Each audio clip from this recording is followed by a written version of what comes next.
Vamos a Lucas, el capítulo 2. Imagínense, hemos avanzado hasta el capítulo 2. Verso 6.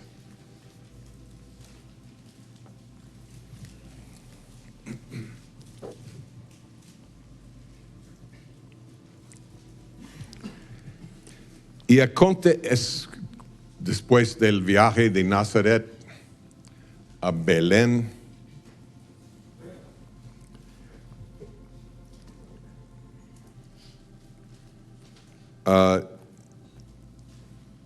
José y María llegan y ustedes saben cómo lo muestran las pastorelas navideñas, ¿sí?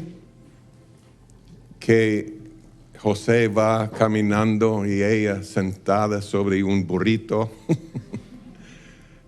y el mesón está completamente lleno. Entonces el mesonero en su gran bondad permite que pasen la noche en el establo, ¿sí? Y en esa noche Jesús nace. Es lo que demuestra. Es totalmente antibíblico. No es lo que la Biblia nos muestra. Quiero leer con ustedes solo el verso 6 para empezar a ver lo que realmente sucedió. Y aconteció que estando ellos allí en Belén, se cumplieron los días de su alumbramiento. Con esa aseveración es imposible que Jesús nació en la noche de su llegada. ¿Sí o no? Estando ellos allí, se cumplieron los días, no una noche, no un solo día. Se cumplieron los días de su alumbramiento. Si hubiera nacido en esa noche, tal vez hubiera dicho, estando allí, habiendo llegado allí, se cumplió el tiempo de su alumbramiento. Pero se cumplieron días estando allí. ¿Entienden? Estaban viviendo en el establo. No sabemos por cuántos días. Tal vez 3 semanas, un mes. No sabemos. Solo sabemos que pasaron días en el establo. Ahora, el punto que quiero ver con ustedes es que María y José conocían el oprobio y el rechazo que Cristo iba a sufrir. Ellos vivieron el oprobio y el rechazo. Ahora, es obvio que María ya estaba embarazada y era visiblemente embarazada. Y en esos días, como les dije, y sabemos que es cierto, y en muchas culturas hasta el día de hoy es cierto, una mujer que cayó es totalmente rechazada. Nunca más será aceptada por su pueblo.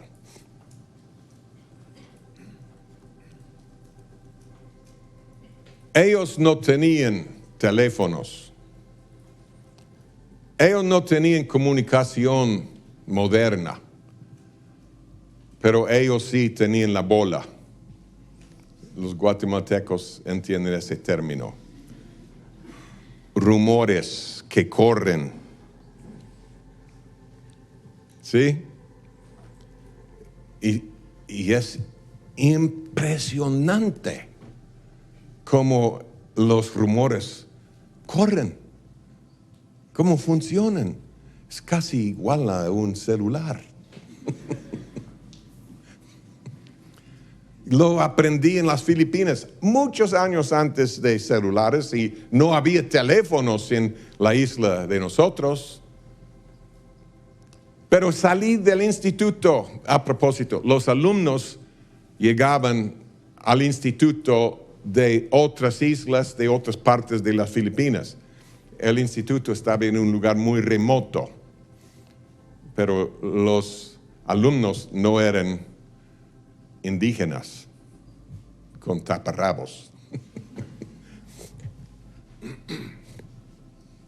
Pero yo tenía que llevar un mensaje urgente a la capital de la isla, que para nosotros implicaba un viaje en lancha por unas 6 horas y después 8 horas en un vehículo muy anticuado. O sea, 14 horas. Y solo yo sabía el mensaje y la gente en el instituto. Nadie más. Y para mi gran sorpresa, cuando llegué a la capital, ya sabían. Y no necesitaba ir. La bola corrió. El rumor. No tengo. Si usaban humo. ¿Cómo se dice? Como los indígenas de Norteamérica para comunicarse. Increíble. Pero cuando José y María llegaron a Belén, todo el mundo sabía. Por supuesto, José era de Belén. Por eso tenían que regresar a Belén para ser empadronados. Su familia era de Belén. Tal vez incluso tenía propiedad en Belén. Se trasladó a Nazaret para ganarse la vida y no necesitaba un green card, una residencia. Pero era de Belén. Seguramente sus amigos, sus familiares, la gente que conocía a José, sabía que estaba enamorado de una mujer del norte que se llamaba María. Y seguramente oyeron que María fue allá de encinta antes de la boda, la toma. Y con los fariseos eso era prohibido. Es una de las cargas que pusieron sobre los hombros los fariseos. Sabemos la historia. Antes tenían su desposorio libre, pero cuando llegaron los fariseos y tomaron control y cambiaron el desposorio incluso, no era permitido tener un desposorio que habían tenido por 1500 años casi. Entonces, llegó la bola. Imagínense. José y María cayeron. Ella está esperando. Entonces podemos imaginar qué sucedió cuando José tocó a la primera puerta de un pariente. Y él podía oír desde adentro cuando tocó: hermano, tío Ezequías. Tío, ¿quién es? José. El Señor nos da una orden que no tengamos nada que ver con fornicarios. No te aceptamos. Está bien. A la próxima puerta. Tío Amos. ¿Quién es? José. Fuera, fornicario, fuera. Y para eso la bola ya corrió por Belén, que José y María estaban. Y tal vez intentó conseguir hospedaje con otro tío, pero no. Tal vez el tío ya estaba en la puerta, esperándolo. Para afuera, para afuera. Sigue adelante. Bueno, fueron al mesón. La Biblia no dice que no había lugar, espacio en el mesón. Pueden leerlo. La Biblia dice que no había espacio para ellos en el mesón. Para otros sí, pero no para ellos. Y es muy probable, no sabemos con toda seguridad, pero casi es seguro, que la actitud del mesonero era, no puedo arriesgar mi negocio aquí, porque acuérdense, era cultura judía, muy legalista. No puedo arriesgar mi negocio aquí con fornicarios adentro, pero soy un hombre misericordioso y pueden pasar la noche en el establo. Ahí estaban.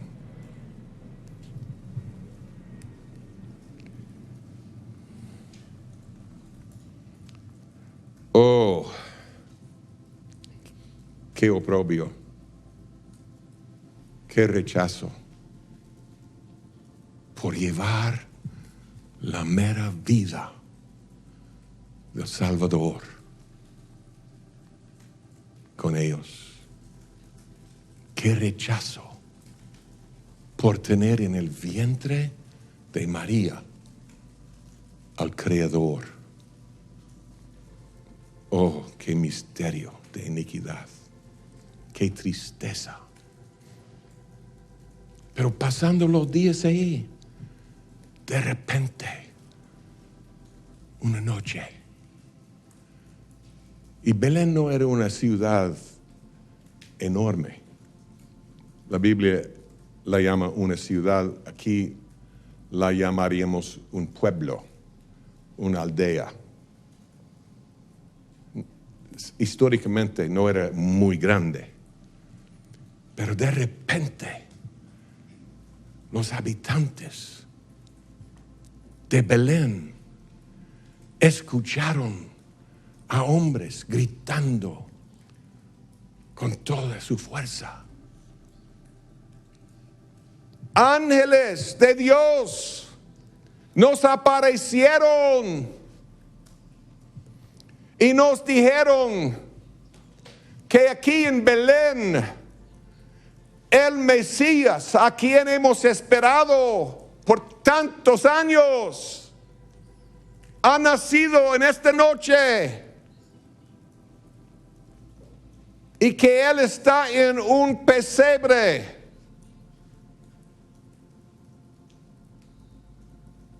Ezequías le dice a su hermano Amós: ¿conoces a alguien cuyo bebé pudo haber nacido y ser puesto en un pesebre? No puede ser. No puede ser que hemos rechazado al Mesías. No puede ser que esos fornicarios hayan dado a luz al Mesías de Israel.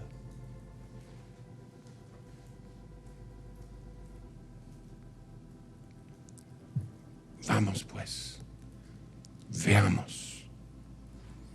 Y en eso Los pastores ya habían encontrado el establo y el pesebre. Y estaban ahí hincados, adorando al Mesías. Ellos no tenían dudas. Ellos sabían con toda seguridad quién era. Los ángeles se lo dijeron. No era una imaginación, había un grupo de pastores.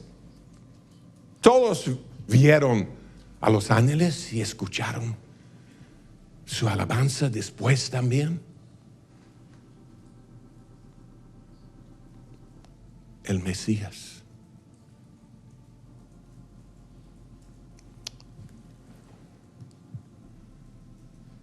Y es muy seguro que algunos tíos, parientes, amigos, llegaron a José diciéndole: oh, José, perdóname. Perdóname por rechazarte. No sabíamos. Pero por favor, ven a mi casa para vivir conmigo hasta que regresen a Nazaret. Tío Ezequías, gracias. Pero ya tengo 100 invitaciones para vivir en 100 casas diferentes aquí en Belén. Y efectivamente, despuesito, cuando los magos llegaron, estaban en una casa, no en el establo. La Biblia lo dice. De repente había espacio. Olvídense del mesón, espacio en la casa de alguien. Oh, y qué gloria en esa casa. Amén. Imagínense. Escuchen. Tal vez tus amigos, hasta tus parientes, hasta tus padres van a rechazarte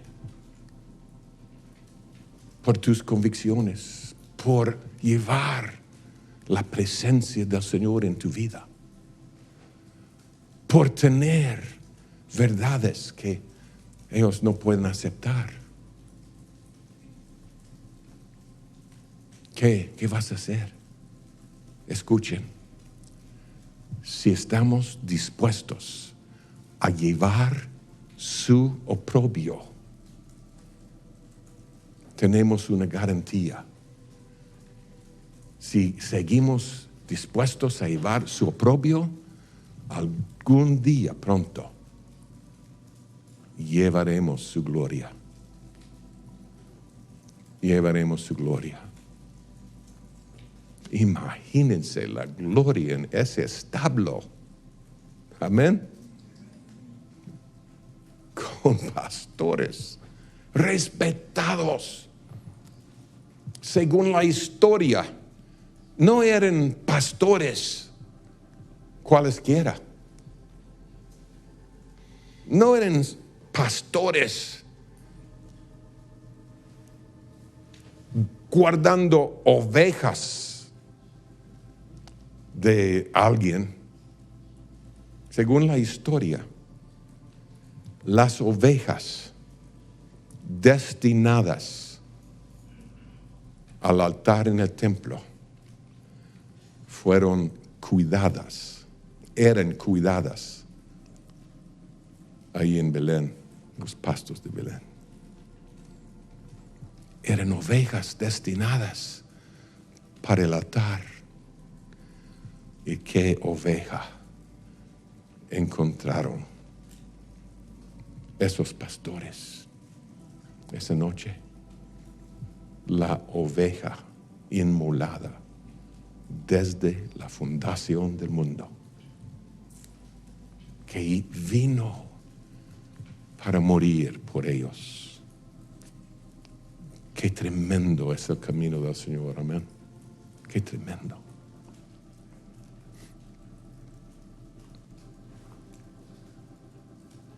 seguramente María y probablemente José también, cuando confrontaron el oprobio, sabiendo que el Creador estaba con ellos, ¿cómo reaccionaron, creen ustedes? Sí, tristes, pero ¿qué importa? ¿Qué importa lo que digan los hombres? Como la Biblia dice, cuyo aliento está en su nariz. Qué tremendo. En cualquier momento podrían perder su aliento y su vida. No importa. Estamos con Cristo. Amén. En Hebrón hemos tenido el privilegio de llevar un poco de oprobio. Un poco de oprobio. Hay personas que se han dedicado a mentir incluso sobre lo que enseñamos, lo que somos, lo que hacemos, cómo vivimos. ¿Está bien? Los hambrientos responden. Los hambrientos responden. Que tengamos hambre del Señor. Una pregunta que se hace en la iglesia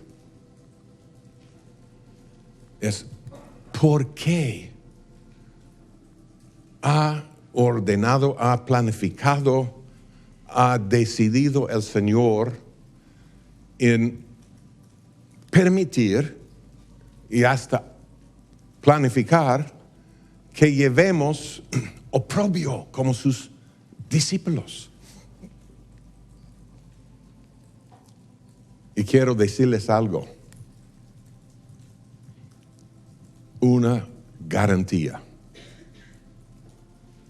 Si tú eres un discípulo verdadero, no solo de nombre, verdadero de Cristo Jesús, vas a llevar oprobio, vas a experimentar rechazo en este mundo.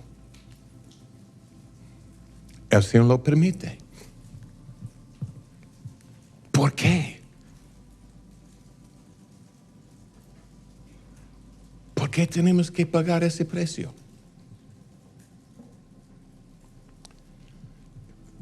Podemos visualizar los millones de ángeles en el cielo cuando Cristo se despojó a sí mismo y llegó a ser un bebito.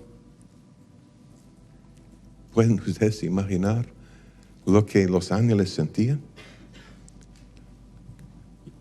Padre, la joya del cielo, la diadema del cielo, tu Hijo unigénito, el gozo de tu corazón. Allí, entre esos perversos. Y no en un palacio, sino en un pesebre. Padre, ¿cómo es posible? Lo conocemos. Bueno, solo era el principio. Pero Padre, ¿cómo puedes tú permitir que ese rey impío esté ahí matando a los bebés de Belén y persiguiendo a nuestro gozo y alegría? Tu unigénito, ¿cómo lo permites? Pero imagínense más tarde.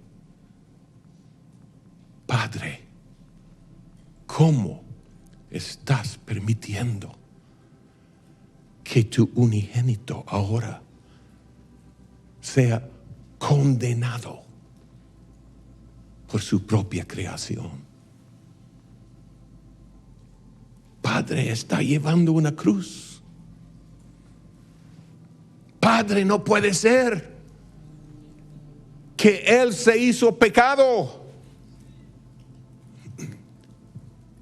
que Él tragó la copa de todos los pecados de la raza humana. ¡Qué oprobio! ¡Qué horrible! Padre, ¿para qué?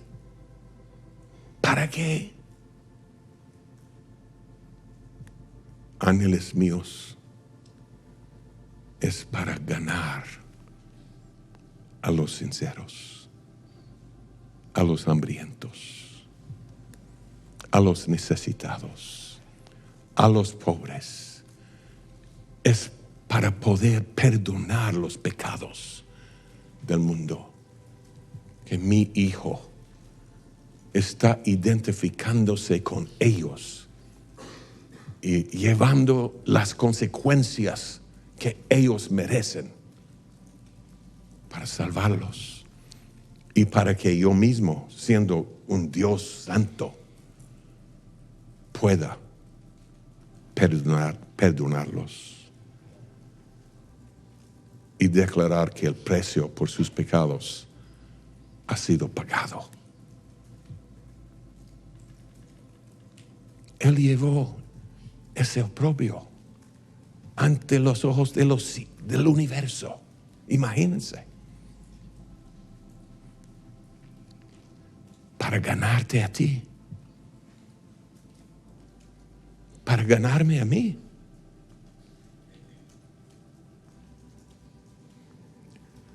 Y no es justo, pues, que llevemos un poquito de oprobio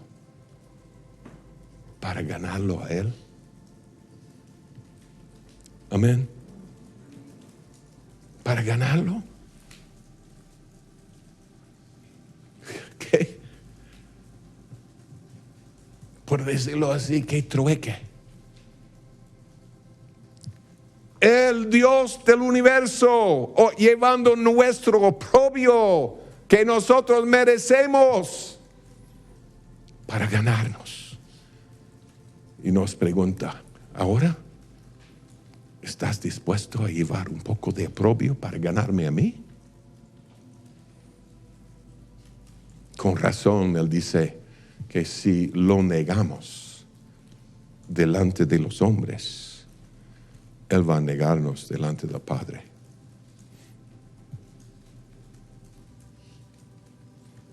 Es fácil hacerlo. ¿Qué haces tú cuando estás en un restaurante?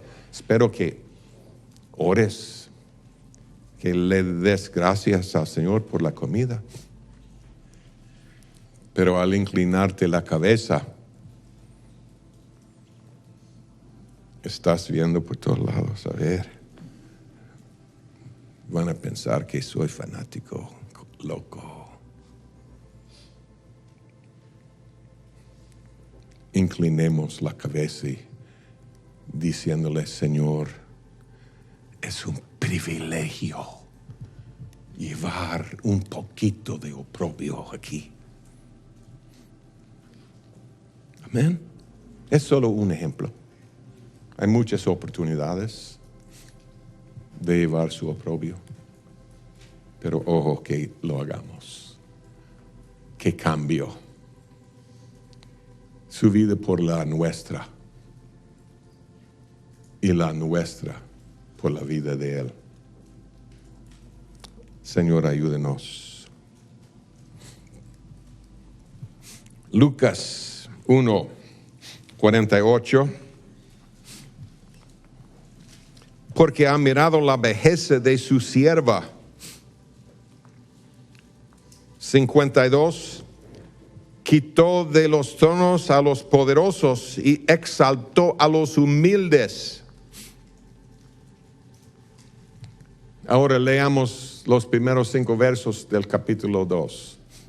¿Estamos ahí? Leamos esto juntos. Aconteció en aquellos días que se promulgó un edicto de parte de Augusto César, que todo el mundo fuese empadronado. Este primer censo se hizo siendo Cirenio gobernador de Siria. E iban todos para ser empadronados, cada uno a su ciudad. Y José subió de Galilea, de la ciudad de Nazaret a Judea, a la ciudad de David, que se llama Belén, por cuanto era de la casa y familia de David, para ser empadronado con María, su mujer desposada con él, la cual estaba encinta. Lo que quiero ver con ustedes es que José y María eran mansos, pero mansos. Y por supuesto humildes. ¿Qué es la diferencia entre mansedumbre y humildad? Básicamente la humildad es nuestra actitud para con el Señor. Andamos humildemente delante de Él. La mansedumbre es nuestra actitud para con los hombres. O sea, la humildad hacia el hombre. La mansedumbre es una virtud que no demanda sus derechos. No anda exigiendo sus derechos, ni los derechos humanos.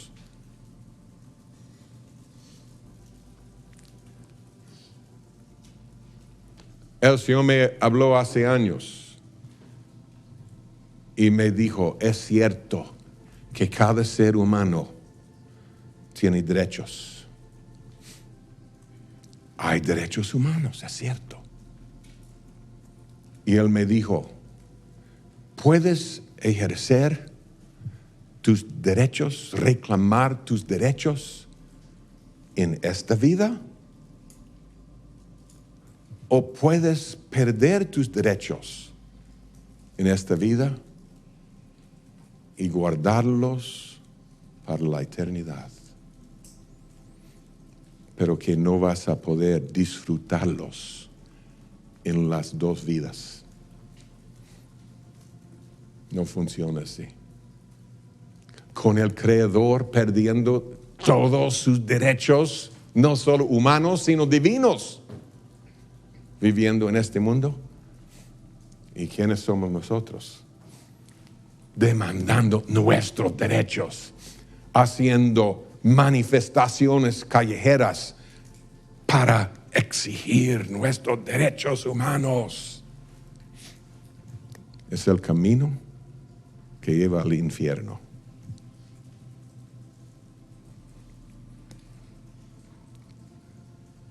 El Señor quiere darnos el privilegio de vivir como Él, que incluye la pérdida de nuestros derechos, como Él los perdió. Y fíjense, a la luz del Calvario, a la luz de la cruz, podemos ver lo abominable y lo feo y hasta lo absurdo de seres humanos exigiendo sus derechos. ¡Qué contradicción!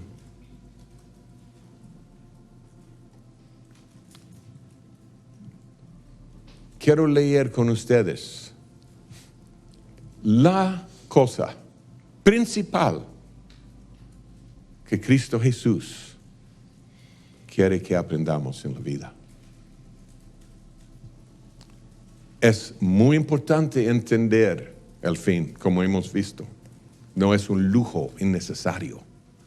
Es muy importante tener doctrina pura muy importante. Pero hay algo mucho más importante.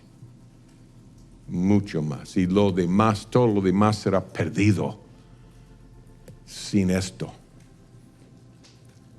Déjenme leerles lo que Cristo nos dice en Mateo 11, 28 y 29.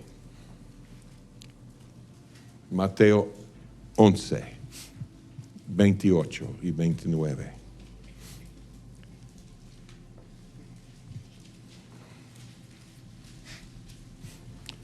Venid a mí, todos los que estáis trabajados y cargados, yo os haré descansar. ¿Estamos trabajados y cargados? Cada hombre normal y carnal, cada persona natural en este mundo está muy trabajado, cargado, tratando de subir la escalera de éxito, ¿sí o no? Esforzándonos para alcanzar metas. Cada uno tiene metas diferentes. Para algunos, la meta es tener un carro lindo. Y es increíble que la mayoría de la gente en este hemisferio, para ellos tener un carro lindo es más importante que tener una casa linda. Sí, inconcebible. Yo preferiría manejar un carro viejito y vivir en una casa linda. Pero la mayoría no piensan así. Pero estamos trabajados, cargados, esforzándonos para tener éxito en la vida. Hasta dispuestos a pisotear sobre otros para subir. Llevad, dice él, mi yugo sobre vosotros. Cristo dice aquí. ¿Qué es un yugo? ¿Para qué lleva un animal un yugo? ¿Como una joya? ¿Decoración? ¿Para qué? Para trabajar. Él está dándonos un trabajo. Llevad mi yugo sobre vosotros. ¿Y qué es el trabajo? Aprended de mí. Es el trabajo. El trabajo que le ha dado a la raza humana es que aprendamos del Señor. ¿Y qué? Que aprendamos su poder, su autoridad, su grandeza, su realeza, algo de su trono, cómo sanar a los enfermos. Aprended de mí, que soy manso y humilde de corazón, y hallaréis descanso para vuestras almas. Increíble. De todas sus virtudes, todas sus características, aquí tenemos el meollo de la vida de Cristo, que Él es manso y humilde. Es lo más importante que debemos aprender, y las virtudes más importantes en la vida. Señor, ayúdame. Ayúdame. Quiero aprender a ser como tú en esas áreas. ¿Cómo es un manso y humilde? Isaías 53:7 dice, hablando de él, angustiado él y afligido, no abrió su boca. La mansedumbre no exige sus derechos, no hace demandas. Como cordero fue llevado al matadero y como oveja delante de sus trasquiladores, mientras que le quitaban lo único que tenía de valor, su lana. Enmudeció. Está bien. Pero qué lana. Ese corderito era el rey de reyes, el Señor de señores, era el Dios de Israel, tenía todos los derechos. Y el Sanedrín, el concilio de Jerusalén, le quitó todo. Le quitó todo. Y ni abrió la boca. Fíjense, algunos dicen, ay no, pero querían morir por nosotros. Pero imagínense la tentación de no decirles nada. ¿Van a matarme por los milagros? ¿Van a matarme porque hay mucha gente aquí que era leprosa? ¿O van a matarme porque hay tantas personas aquí que eran ciegos y ahora ven? ¿Por qué van a matarme? No abrió la boca. Esto sí es la mansedumbre de un cordero. Corderos son conocidos por su mansedumbre, que no pelean. Corderos, máxime las hembras. Pero consideremos por un momento la importancia de la mansedumbre en nuestras vidas. Vamos juntos al Salmo 25. Al Salmo 25.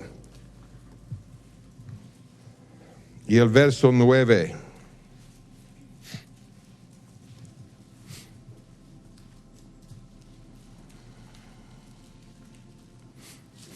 Encaminará a los humildes por el juicio y enseñará a los mansos su carrera.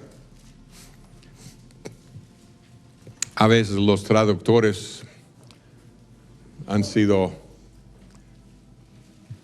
increíbles. Él usa la misma palabra aquí 2 veces. Encaminará a los mansos por el juicio y enseñará a los mansos su carrera.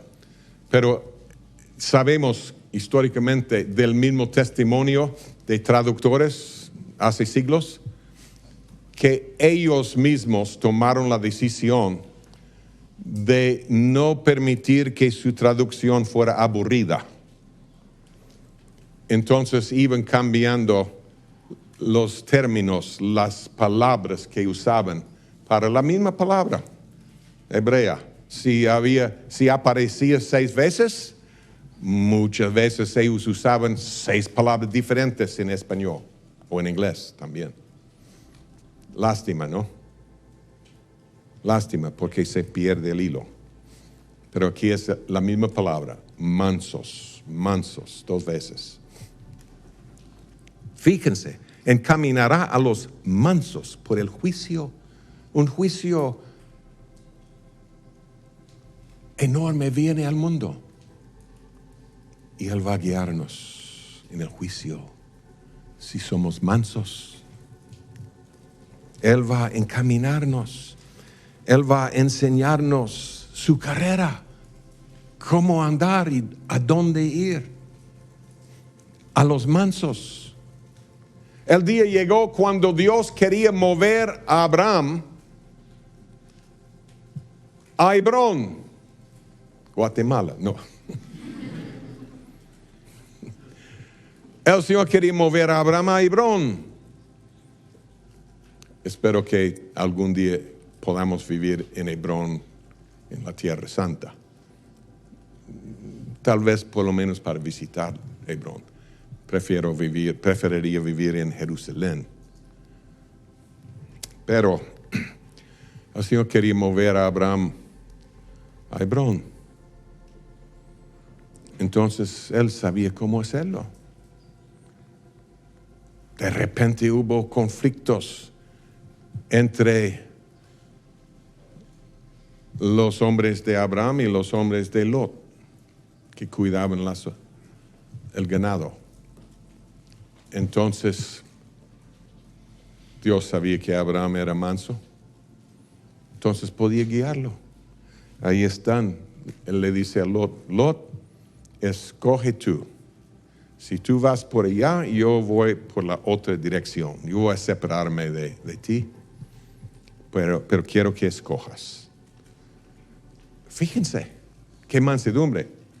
No solo dejando que él escogiera, pero Abraham tenía el llamamiento de Dios para heredar toda la tierra.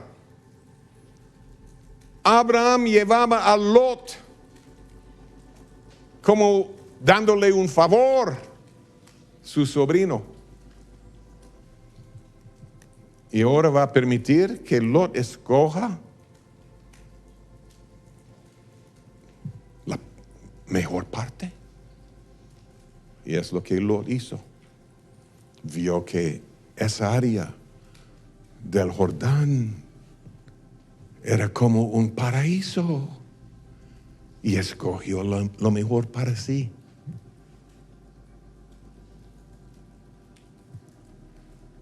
Está bien, Lot, adelante. Entonces Abraham tenía que cumplir su promesa. Él iba por la otra dirección. Y él terminó viviendo en Hebrón, dice la Biblia. Pueden leerlo en Génesis 13. Y Lot terminó viviendo en Sodoma y Gomorra. ¿Qué prefieres? El juicio iba a llegar. Sí, iba a llegar a Sodoma y Gomorra. Muy pronto. Y el Señor alejó a Abraham del juicio. Porque era manso. El Señor no siempre nos habla audiblemente. Tal vez algunos piensen que el apóstol Pablo tenía un oído tan abierto que era solo cuestión de oír la voz audible de Dios y el Señor le decía por aquí, por allá, y él obedecía. El apóstol Pablo no tenía esa relación. Recuerden, siendo misionero ya enviado por la iglesia, él iba a ministrar en este lugar. No, el Espíritu lo detuvo. Iba por este lugar, el Espíritu lo detuvo. Y finalmente tuvo un sueño y captó la idea. Y se fue a Macedonia. Él tenía que depender de la misericordia de Dios. También, como nosotros. A veces oía la voz audible del Señor, pero por lo general no. El Señor no siempre nos habla audiblemente. A veces Él utiliza el burrito de Balaam. ¿Recuerdan? Uno de mis caracteres favoritos de la Biblia. Me identifico mucho, no con Balaam, sino con el burrito.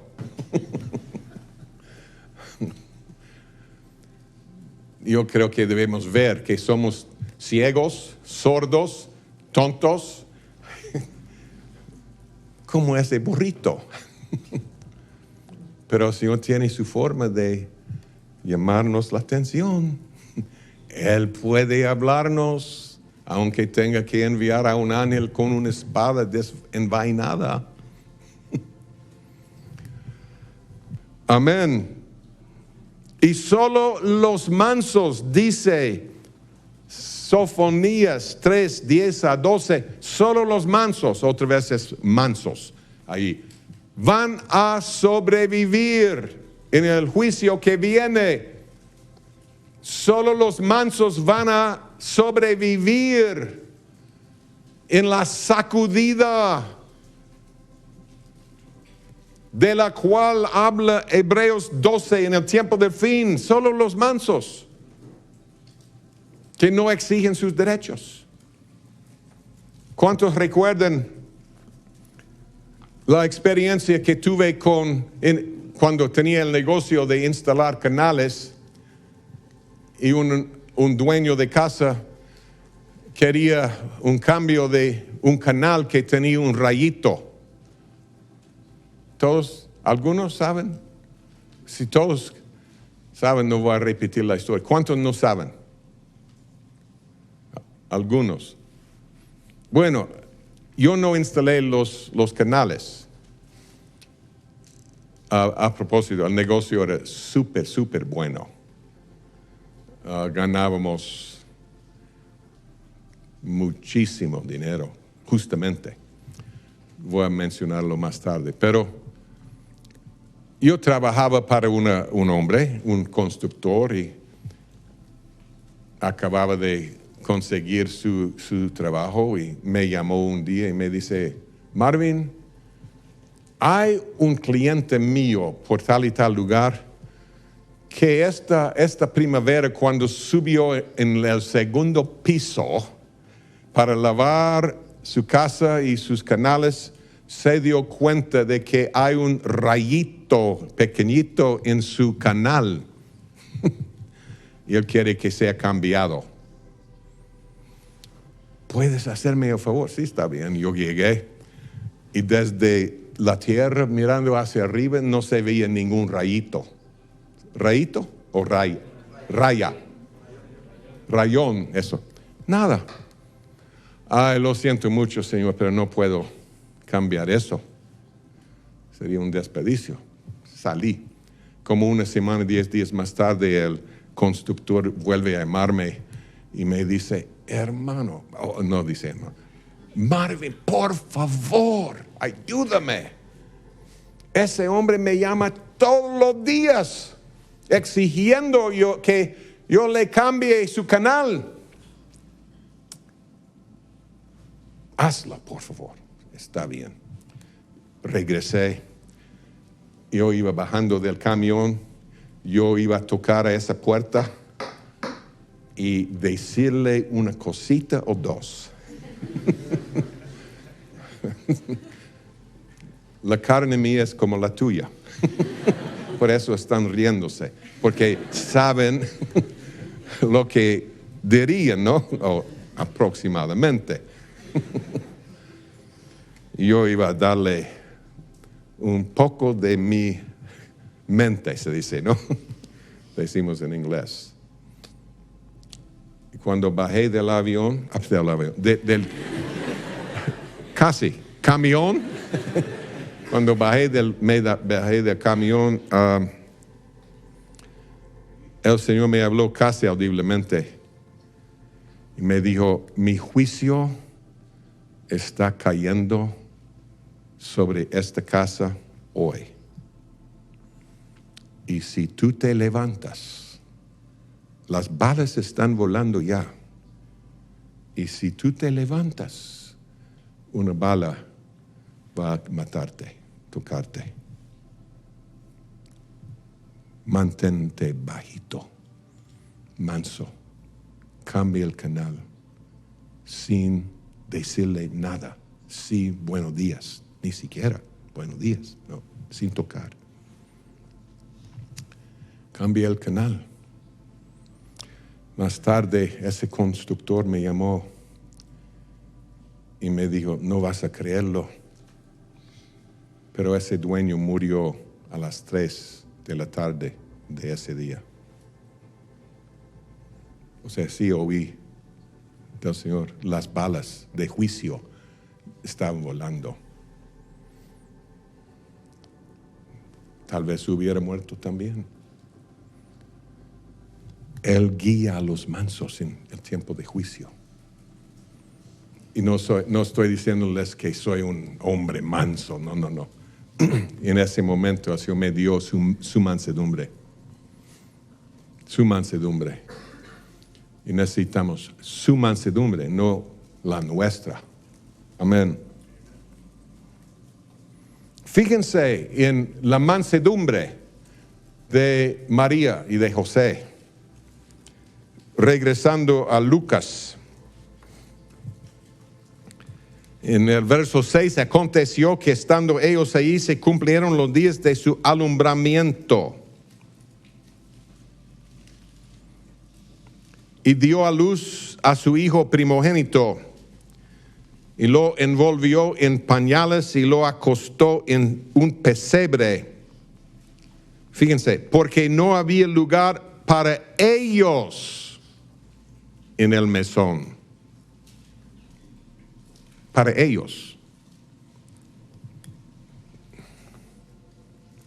¿Qué mansedumbre? ¿En qué sentido? Fíjense en esto. Fíjense en lo increíble de la vida, el carácter de María y de José.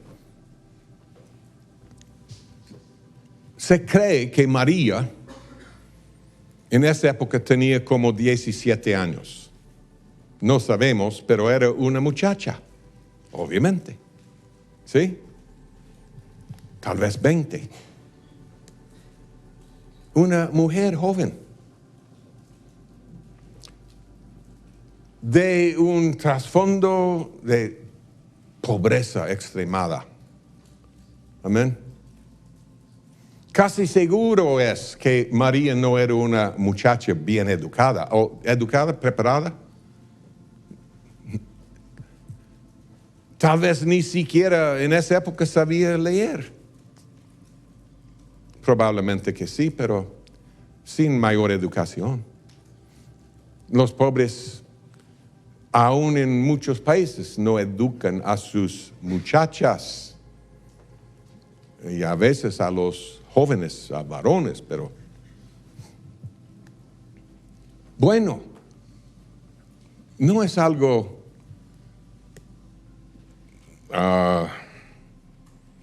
fuera de lugar históricamente hablando. ¿Saben que solo hace 100 años en Inglaterra, en el reino de Inglaterra, no educaban a las mujeres? Y los varones asistían a la escuela hasta que tuvieran 10 u 11 años.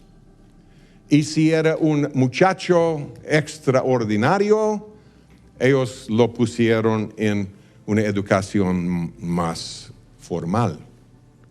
Hace 100 años. Imagínense. Cuanto más en esa época. Y aunque María hubiera sabido leer, la prensa, se dice, ¿no? Imprenta, no había sido inventada, la imprenta. Ellos no tenían Biblias en su casa. Es casi seguro que María no tenía acceso a una Torá. Una Torá hoy cuesta un dineral.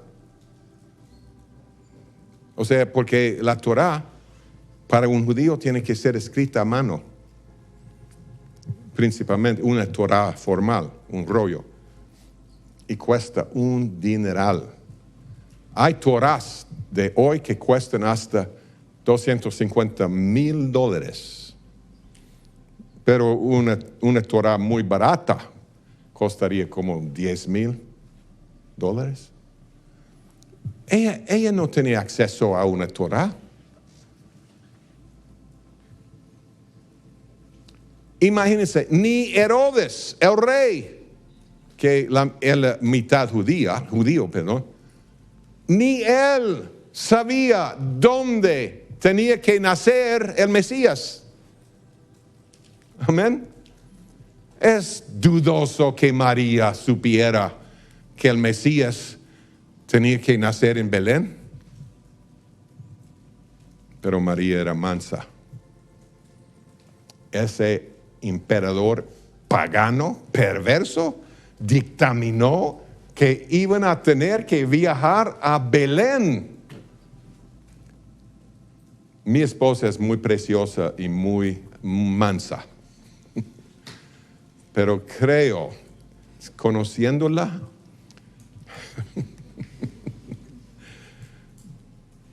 estando en la situación de María, hubiera dicho, lo siento mucho, pero yo no voy a obedecer la voz de un emperador pagano. Yo estoy esperando un bebé, máxime, el Hijo de Dios. Y no voy a arriesgar su vida viajando con tantos meses de embarazo. Como se dice en Guatemala, que él vaya a friar espárragos. ¿Se dice eso? Freír. ¿Qué? Freír espárragos. Vamos a ir a Belén después del nacimiento. En Guate eso hubiera implicado 40 días después del nacimiento. Amén. Puro mito. Es absurdo. Las mamás en Latinoamérica ni van a la iglesia por 40 días. Mi esposa ya estaba haciendo el trabajo en la casa y íbamos por todos lados después de 3 días. Es normal. Pero ahí iba María. Qué mansedumbre. Y no con un embarazo de cualquier. Dios, el Creador, en su vientre. Ahora, fíjense en las pruebas de su mansedumbre cuando llegaron a Belén. Ningún pariente quería recibirlos. No pelearon. No exigían. El mesonero no tenía espacio. Bueno, está bien.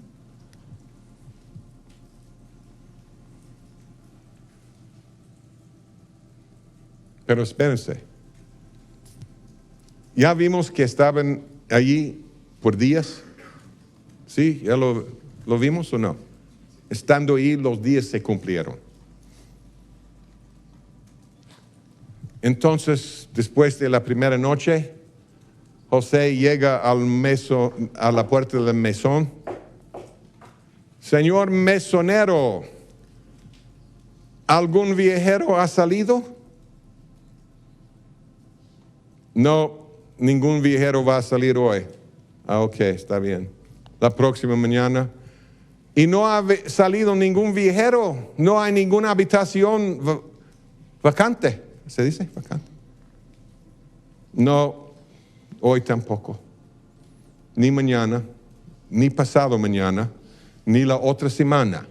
No hay espacio para ustedes en este mesón. Bueno, no exigía otra cosa. Pero de repente llegó la noche en que María empezó a dar a luz, tenía dolores de parto. ¿Qué hermanos varones aquí? Tal vez solo los casados podrían contestar esta pregunta. Pero ¿qué harían ustedes si hubieran sido José allí en un establo y de repente tu esposa empieza a tener dolores de parto y el mesón a 10 pasos del establo? ¿Qué hubieras hecho? Mesonero, ahora sí, tienes que darnos algún rinconcito mi esposa está dando a luz. No lo hicieron. Después el bebito nace. Ahora, por supuesto, mesonero, no vas a permitir que este recién nacido esté aquí afuera y con los animales. Por favor. No, imagínense si José y María hubieran exigido un lugarcito en el mesón. Los pastores nunca hubieran encontrado al Mesías, porque ellos sabían que el Mesías estaba en un estable, en un pesebre. Solo por la mansedumbre eso sucedió. Qué importante. Los mansos serán guiados.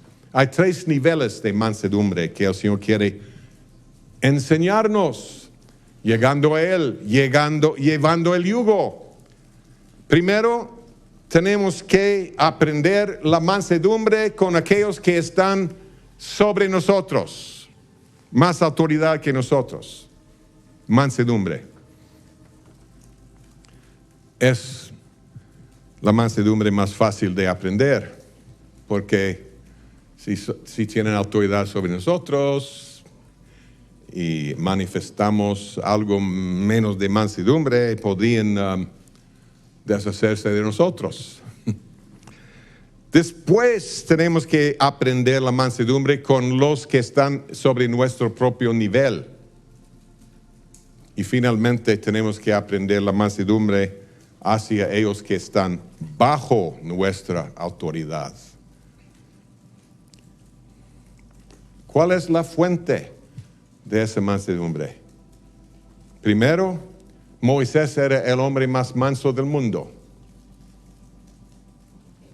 ¿Quieren igualarlo?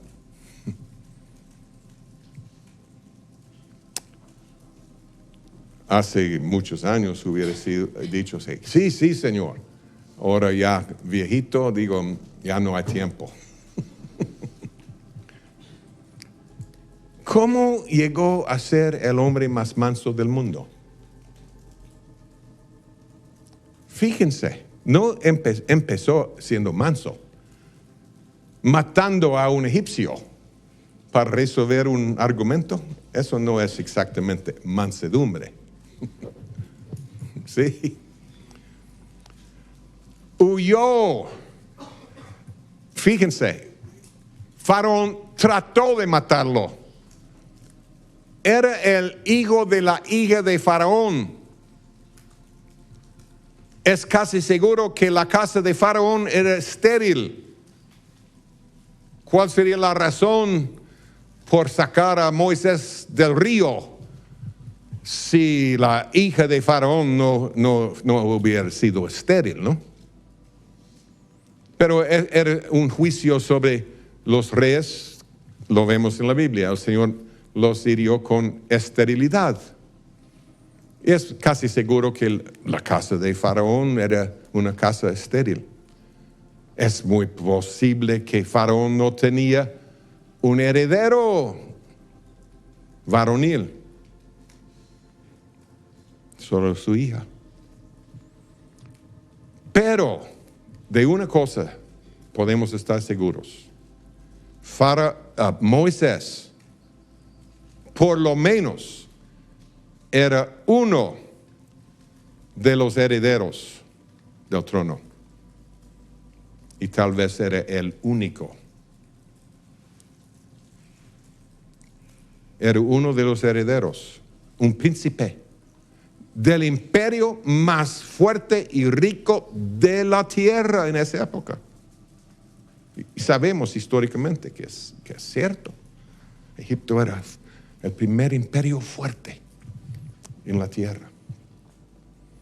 Salió Moisés de esa posición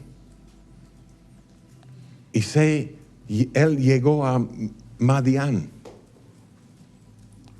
Y en eso empezó, ayudó a unas mujeres allí en el pozo y después Jetro le pregunta a su hija, ¿qué pasó? ¿Cómo llegaron tan temprano? Es que un egipcio nos ayudó hoy. ¿Y dónde está? ¿Por qué lo dejaste allí? Invítalo a la casa. Está bien. Llegó a la casa, se enamoró de una de las 7 hijas de Jetro, se casó.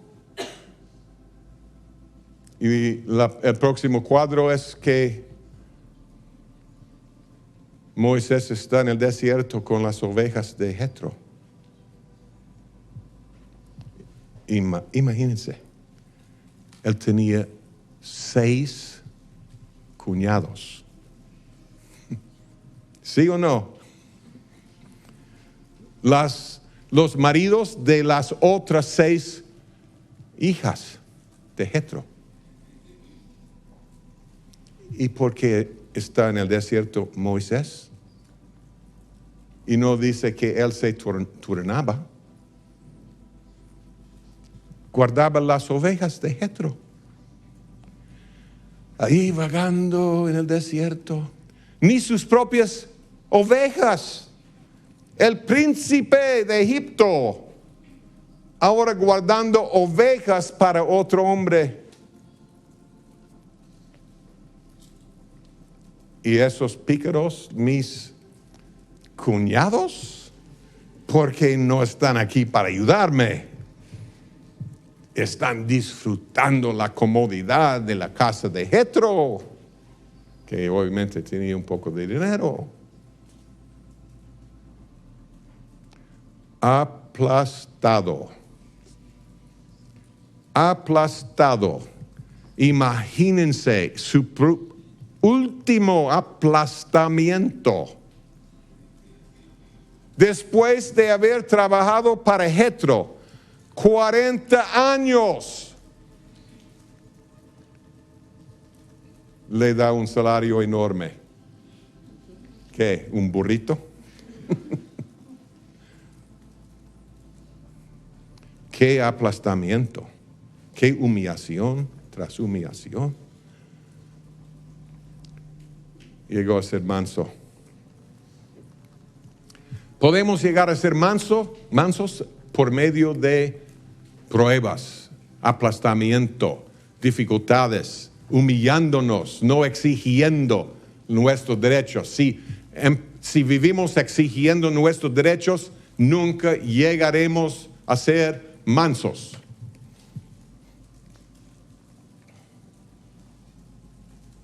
Yo todavía estoy trabajando en esta área. Todavía estoy llevando el yugo. Actualmente, el área en que el Señor está trabajando es en el área del tráfico. Mansedumbre. Ese hombre hizo una cosa injusta. O ese hombre va a 10 kilómetros por hora y yo tengo prisa. Sin tocar la bocina.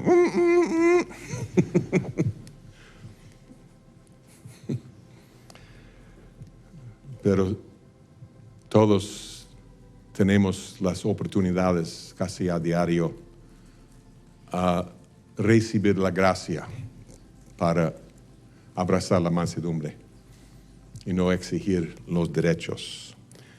Un verso favorito de mi esposa y mío es Salmo 66, 12. Hiciste cabalgar hombres sobre nuestra cabeza. Pasamos por el fuego y por el agua y nos sacaste a abundancia. Este sí es un camino seguro a la bendición. Cuando alguien esté cabalgando sobre tu cabeza, ¿qué quiere decir la cabeza? Nuestra autoridad, ¿no? Y nuestros derechos. Y no solo están violando un poquito nuestros derechos, sino cabalgando con un caballo por encima de nosotros. Y si no estamos seguros, vamos a saber pronto cuando el caballo hace esto sobre la cabeza. Para que captemos el mensaje. En ese momento tienes una oportunidad increíble de conocer la abundancia del Señor.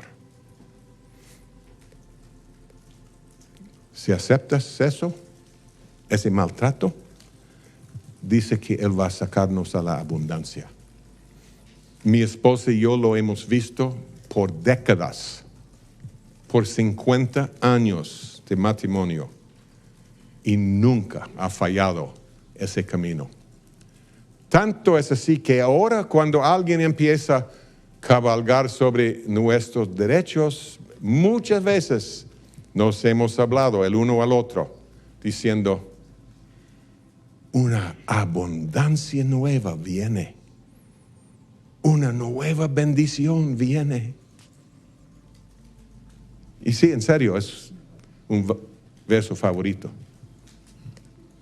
Es seguro. Pero si nos levantamos y exigimos nuestros derechos, hemos perdido la abundancia, la bendición.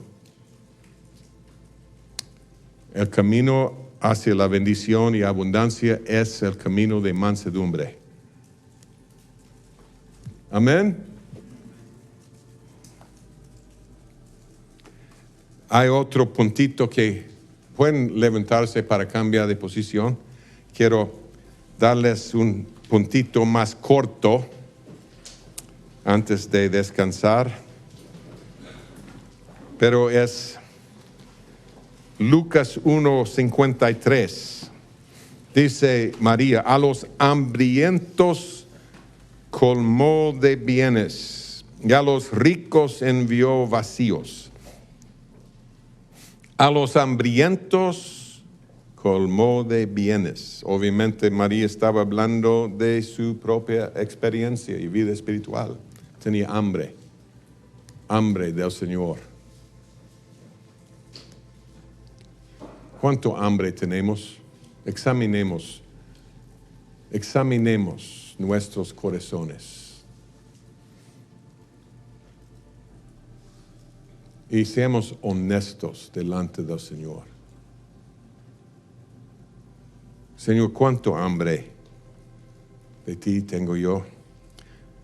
Cristo dice en Mateo 5:6, bienaventurados los que tienen hambre y sed de justicia, serán saciados.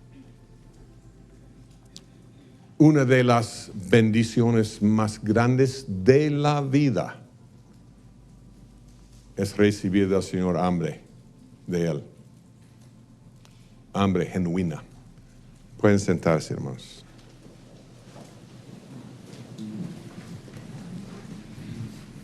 Romanos 3:10 y 11 dice que ni una sola persona busca a Dios. Y si tú buscas a Dios es por un milagro, por el Espíritu Santo que está sobre tu vida. Nadie en sí busca a Dios, ningún ser humano. Por eso debemos orar lo que empieza el Cantar de los Cantares, el verso 4 del primer capítulo. Atráeme, Señor. Atráeme, Señor. Y en pos de ti correremos. Es una oración básica, muy importante en el principio de la caminata. Pero básicamente podemos perder nuestra hambre en una de dos formas. ¿Sí o no? Todos aquí sabemos la primera forma. Pero pocos aquí sabemos cómo perder el hambre o el hambre, gracias. Es una de esas palabras difíciles, ¿no? Es el hambre profunda, ¿no? Así es, ¿no? No profundo. ¿O sí? Bueno, pueden estudiarlo más tarde. He estado estudiándolo por 40 años casi. Todavía esa palabra me confunde. Pero uno puede perder el hambre si no come por 7 o 10 días. Es cierto, ayunando, uno literalmente pierde el hambre. La verdad es que para muchos es después de 4 o 5 días, ya no hay hambre. Pero para la mayoría, después de 10, máximo 12 días ya no hay hambre. Por eso dice que Cristo ayunó por 40 días y después tenía hambre. El hambre regresa al final. Muchos pierden su hambre espiritual porque nunca comen nada espiritual y no tienen hambre.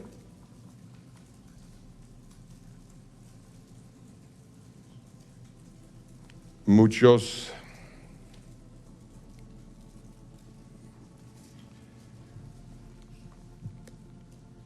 ayunan y no comen el pan de vida. No tienen tiempo para leer la Escritura, la carta de amor.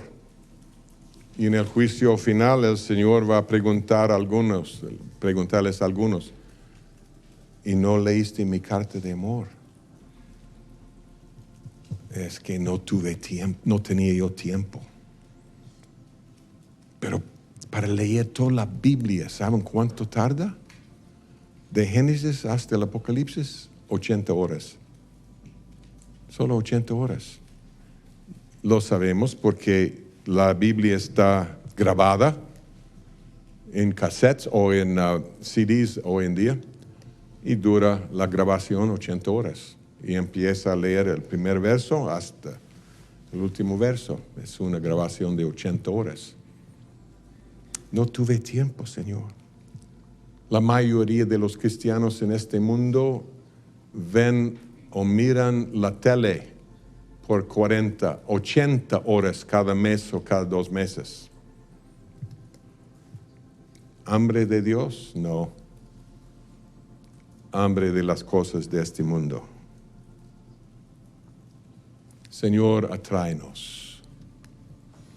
Atráenos. Danos hambre y sed de justicia, de tu pan de vida. Ahora, la otra forma de perder el hambre, ¿qué es? La forma que todos conocemos. Comer una buena comida. Ya no tenemos hambre. Eso así también es muy común. El Señor nos toca, nos encuentra, nos bendice con su presencia y ya estamos contentos, tal vez por semanas. Es triste. Moisés es un ejemplo para nosotros, otra vez, regresando a él. Nadie en la historia ha tenido encuentros con Dios como Moisés. El fin de Deuteronomio lo dice. Nadie ha hablado así con Dios cara a cara. Imagínense esto. Moisés con Dios, después fue primero en la zarza que ardía, fue enviado a Egipto otra vez y él destruye ese imperio mundial en esa época. Lo destruye con el poder de Dios. Divide el Mar Rojo, cruza por el Mar Rojo. Y si tú eres una de esas personas que han sido afectados por los incrédulos, que han dicho que el Mar Rojo era solo una laguna. Ya descubrieron dónde cruzaron y cuál es el Mar Rojo, porque hasta el día de hoy hay ruedas de carruajes abajo. Y el lugar donde Moisés e Israel cruzó, y también el monte de Sinaí por el otro lado. La parte de arriba, la tercera parte de arriba, todavía negra por el fuego de Dios. No hay duda. Un altar de Israel al pie. O sea, no hay duda dónde cruzaron el Mar Rojo. Y la profundidad, solo 170 metros de agua, 500 pies. El Señor dividió ese Mar Rojo. El Señor descendió sobre el monte. El Señor proveyó agua y pan. Y al final de 80 días de ayuno, y Moisés, seguramente ustedes saben que él ayunó 120 días, pero después de 80 días de ayuno, le dice: Señor,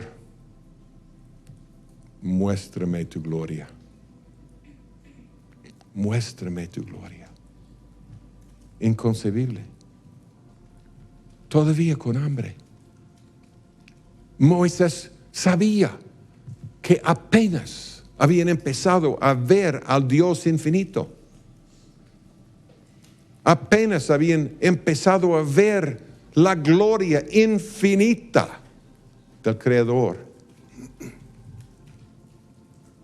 Él comía pan de vida como ningún otro, pero todavía tenía hambre de más de Dios, por más de Dios. Señor, atráenos. Señor, atráenos. Señor, dame un hambre y sed verdaderos, genuinos. Amén. Profundos. Ayúdame. Para mí eso es una escritura favorita también, donde Moisés dice: muéstrame tu gloria. Y Dios le pudo haber dicho: Moisés, ¿qué más puedo hacer? ¿Qué quieres? ¿No te he mostrado mi gloria? ¿No estás contento? No, Señor. Yo sé que tienes mucho más. Señor, muéstrame tu gloria. Las grandes cosas. Pónganse de pie y cantemos ese coro una vez más. Muéstrame tu gloria. Señor, encuéntrame. Señor, muéstrame tu camino. También podemos cantarlo así, ¿no? Muéstrame tu camino. No quiero extraviarme, no quiero perderme. Ayúdame a quedarme en el camino tuyo hasta el fin. Muchos salen del camino. Es triste, pero algunos siguen porque ellos reciben su dirección por la mansedumbre. Amén. Muéstrame tu gloria.